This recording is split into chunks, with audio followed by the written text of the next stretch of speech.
के बहुत बुरे नतीजे निकलेंगे, कानूनी तौर पर भी और एक कम्युनिटी पर इसका बहुत बुरा असर पड़ने वाला है, क्योंकि इसमें जो अमेंडमेंट्स प्रपोज किए जा रहे हैं वो वक्फ प्रॉपर्टीज को बचाने के लिए नहीं किए जा रहे हैं, वो वक्फ प्रॉपर्टीज को बर्बाद करने के लिए किए जा रहे हैं।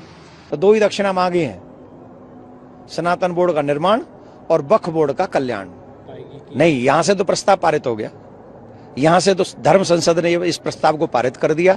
आगे इसको सरकार तक पहुंचाएंगे और जैसे ही सरकार प्रतिनिधिमंडल को मिलने के लिए कभी भी बुलाएगी और उसमें कुछ संशोधन करेगी तो उस संशोधन पर भी विचार करेंगे। मैं यही चाहता हूं कि जब ये कुंभ, क्योंकि हमारे यहाँ जो नियम है कि संत महात्मा यज्ञ करें, आप कोई कथा करें, कोई प्रवचन करें या कोई शुभ कार्य हमारे घर में करें तो उन्हें दक्षिणा देके विदा किया जाता है। और इस समय योगी जी हम सबके मुख्य यजमान हैं, मोदी जी हमारे मुख्य यजमान हैं, क्योंकि कुंभ निर्माण वही कर रहे हैं। तो लाखों संत महात्मा, धर्माचार्य, शंकराचार्य, महामंडलेश्वर, अखाड़ा परिषद सब लोग आए हुए हैं, कथाकार, प्रचारक, और करोड़ों सनातनी आ रहे हैं इस कुंभ में। और यहां दक्षिणा देना तो बनता है योगी जी का और मोदी जी का। और इस बार की दक्षिणा सबसे बेस्ट दक्षिणा होगी जो अभी तक कोई प्रशासक दे नहीं सका सनातनियों को। अभी तक सनातनी तरस रहे, और वो दक्षिणा होगी सनातन बोर्ड, जिससे हमारी परंपराएं बचें, गौशालाएं बने, गुरुकुलम बने, जिससे हमारे हॉस्पिटल्स बने, जिससे हमारी पूजा पद्धति बचे, मंदिर बचे, तीर्थ बचे, प्लेस बने, ऐसी चीजें बचे जिनके बाद हमारी सनातन परंपरा पुनः जीवित रहे और उसे कोई मार ना सके। तो ये दक्षिणा सबसे बेस्ट होगी। और ये दक्षिणा आज हम मांग रहे हैं। आज महाद्वादशी है और राजाओं का, सनातनी राजाओं का ये धर्म रहा है, जब भी कोई ब्राह्मण, जब भी कोई संत, जब भी कोई महात्मा उनसे कुछ मांगता है तो वो दक्षिणा देते हैं। राजा लोग दक्षिणा देते हैं। राजा हरिश्चंद्र को हम भूले नहीं। राजा हरिश्चंद्र ने दक्षिणा देने के लिए अपना सर्वस्व दांव पर लगाया था। और हम आशा करते हैं कि हमें सर्वस्व नहीं चाहिए, लेकिन सनातन बोर्ड वो दे सकते हैं, उनके अधिकार में है। और ये दक्षिणा इस बार कुंभ में योगी जी, मोदी जी देंगे और हम यहां से सनातन बोर्ड लेके ही जाएंगे। एक सवाल ये है, चुनाव न लड़े, वो चुनाव न लड़े। 50-55 सीटें धर्माचार्यों के लिए आरक्षित कर दी जाएं और वो 50-55 सीटें ऐसी हों जहां पर कोई पार्टी चुनाव ही न लड़े। वो सभी पार्टियों के, मतलब वो होने चाहिए धार्मिक धर्माचार्यों के संरक्षण। जैसे हमारे पहले राजा नहीं होते थे, राम जी के राज्य में वशिष्ठ जी थे, जनक जी के राज्य में सदानंद मुनि थे, और जितने भी धार्मिक राजा हुए हैं उनके राज्य में बड़े बड़े धर्माचार्यों ने कोई चुनाव नहीं लड़ते थे। वो राजाओं के द्वारा नियुक्त किए जाते थे कि आप यहां रहेंगे। और सनातन बोर्ड बन जाएगा तो सनातन बोर्ड वो 50-55 धर्माचार्य नियुक्त करे कि ये धर्म के जानने वाले विशेषज्ञ हैं, ये लोग जाएंगे और ये जाकर हमारे देश की सदन को भी कहेंगे ये धर्मयुक्त आचरण है। क्योंकि लिविंग रिलेशनशिप जैसे कानून हमारे भारत में उचित नहीं है ना।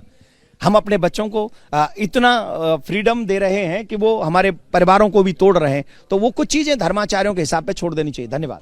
न्यूज नेशन कि भारत में वक्फ बोर्ड की तरह सनातन बोर्ड बनाने का प्रस्ताव आ चुका है, और इसलिए आज हम वक्फ बोर्ड और सनातन बोर्ड के बीच एक तुलनात्मक विश्लेषण करेंगे और आपको बताएंगे कि क्या भारत के 1 लाख मंदिरों को सनातन बोर्ड के हवाले कर देना चाहिए।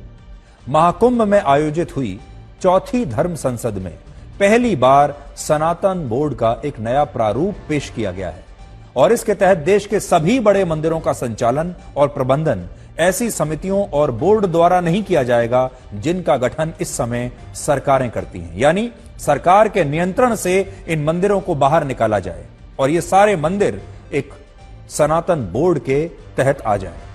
साधु संतों और आचार्यों की यह मांग है कि जिस तरह मस्जिदों, कब्रिस्तान और मदरसों के संचालन में सरकार की कोई दखलंदाजी नहीं होती और वक्फ बोर्ड इन सारी संपत्तियों की देखरेख खुद करता है, ठीक उसी तरह से मंदिरों के संचालन के लिए भी एक अलग सनातन बोर्ड होना चाहिए जैसे वक्फ बोर्ड है। सनातन बोर्ड के लिए जो सुझाव दिए गए उनका प्रारूप काफी हद तक वक्फ बोर्ड जैसा है। जिस तरह वक्फ बोर्ड की संपत्तियों के लिए राष्ट्रीय स्तर पर एक सेंट्रल वक्फ काउंसिल होती है और राज्य स्तर पर अलग अलग राज्यों के अपने स्टेट वक्फ बोर्ड होते हैं, ठीक उसी तरह से सनातन बोर्ड में भी एक केंद्रीय समिति और राज्यों के लिए अलग अलग समितियां बनाने का सुझाव दिया गया है। हालांकि यहां एक बड़ा विरोधाभास यह है कि जो लोग वक्फ बोर्ड के कानून में बदलाव करने का विरोध करते हैं, जो लोग ये कहते हैं कि अगर वक्फ बोर्ड के कानून में बदलाव किया गया तो यह मुस्लिम विरोधी होगा, ये बदलाव मुसलमानों के खिलाफ माने जाएंगे, वही लोग सनातन बोर्ड की मांग को सांप्रदायिक बता रहे हैं और कह रहे हैं कि सनातन बोर्ड भारत में धर्मनिरपेक्षता के विचार को कमजोर करेगा। यानी ये वो लोग हैं जिन्हें वक्फ बोर्ड तो मंजूर है लेकिन सनातन बोर्ड मंजूर नहीं है।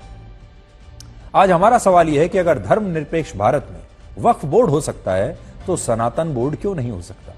भारत में मस्जिदों को जो चंदा मिलता है उस पर सरकार का कोई नियंत्रण नहीं होता।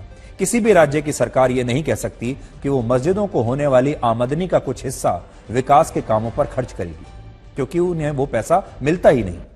हमारी सरकार उल्टा वक्फ बोर्ड को हर साल करोड़ों रुपए की आर्थिक सहायता देती है।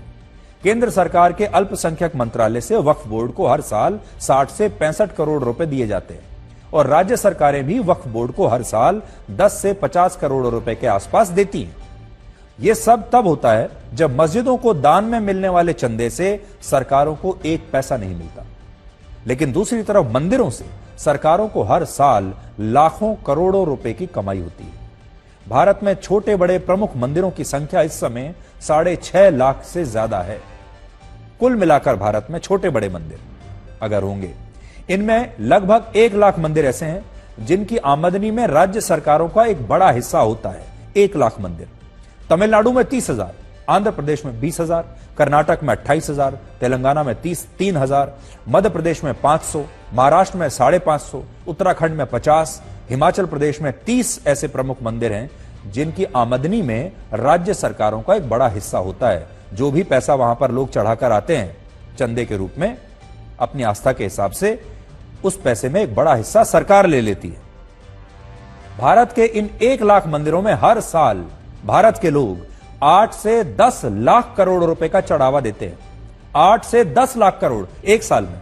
लेकिन हमारी सरकारें कभी यह नहीं कहती कि जिस तरह वो मस्जिद, गुरुद्वारों और चर्च को मिलने वाले दान में से एक पैसा नहीं लेती, उसी तरह वो मंदिरों को मिलने वाले इस दान में से भी कोई पैसा नहीं लेंगी, यहां से लेती हैं। धर्मनिरपेक्ष भारत में सिर्फ मंदिरों के खजाने का पैसा सरकारों द्वारा विकास के कामों पर खर्च किया जाता है और इसी भेदभाव के खिलाफ हमारे देश के साधु संत सनातन बोर्ड बनाने की मांग कर रहे हैं और उनका कहना है कि अगर भारत में मंदिरों का अपना एक सनातन बोर्ड होगा तो यह बोर्ड इस पैसे से प्रत्येक मंदिर से एक अस्पताल का संचालन करेगा। ऐसे हिंदू परिवारों को आर्थिक मदद देगा जो गरीबी के कारण अपना धर्म परिवर्तन कर लेते हैं।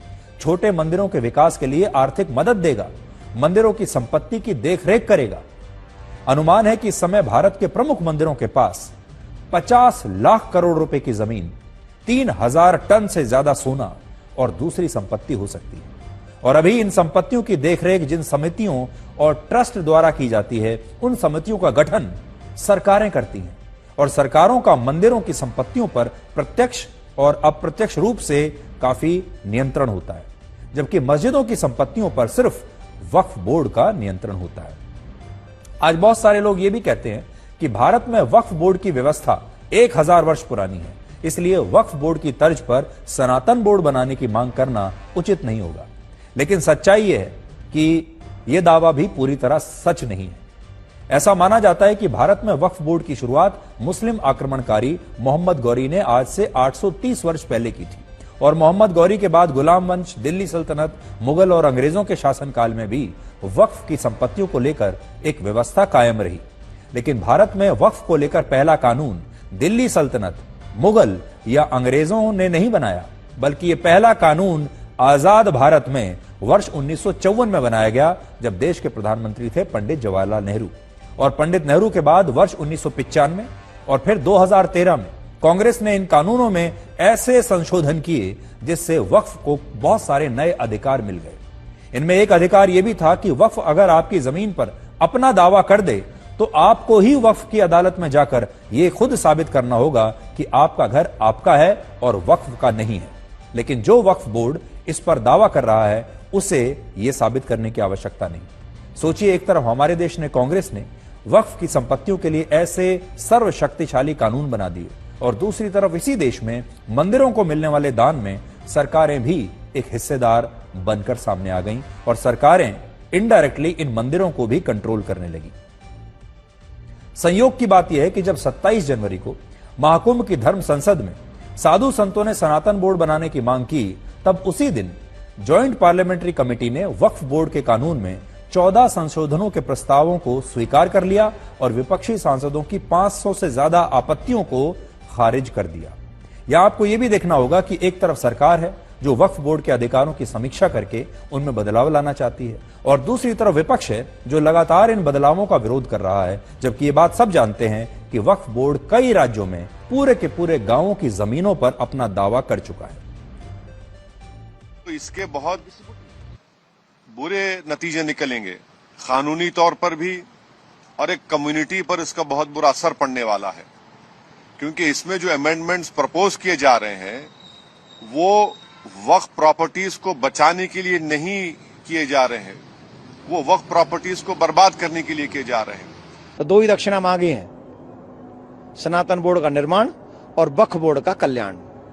नहीं, यहां से तो प्रस्ताव पारित हो गया, यहां से तो धर्म संसद ने इस प्रस्ताव को पारित कर दिया।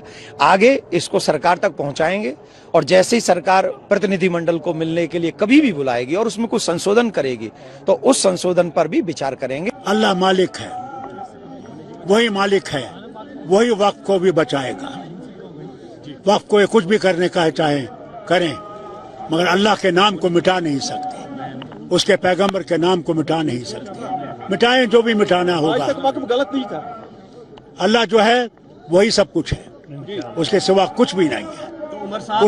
उसको थामिए, वही हमें इस मुश्किल से निकालेगा।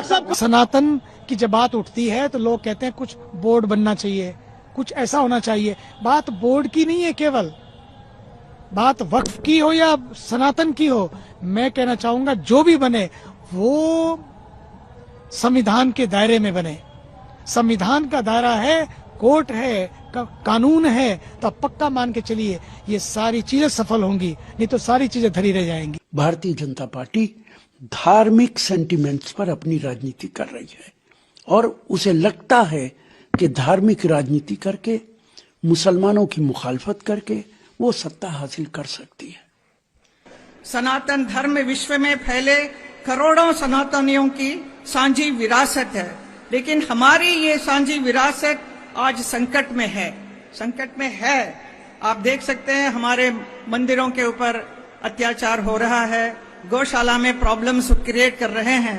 ये सब नहीं होना चाहिए और आने वाली पीढ़ी को हमें बताना चाहिए कि हमारा सनातन धर्म क्या है। तो उनको पहले से बचपन से सिखाना चाहिए कि ये सनातन धर्म क्या है, कितना महान है हमारे ये On January 27, under the guidance of Swami Devikanandan Thakurji Maharaj, a movement to establish a Sanatan board will be initiated. This is to protect our temples, gurukuls and gaushalas. So come, let's unite in devotion and commitment. Join us at the Shanti Seva Shivir, Prayagraj, and be a part of this meaningful journey. Jai Shri Krishna. चंद लोगों को ये जमीनें देने की और मुसलमानों की वक्फ की जमीनें इनकी नजर अब उस पर पड़ गई है और ये उसको छीनना चाहते हैं और ये माइनॉरिटीज और खासतौर पर मुस्लिम को निशाना बनाने की इनकी शुरुआत है।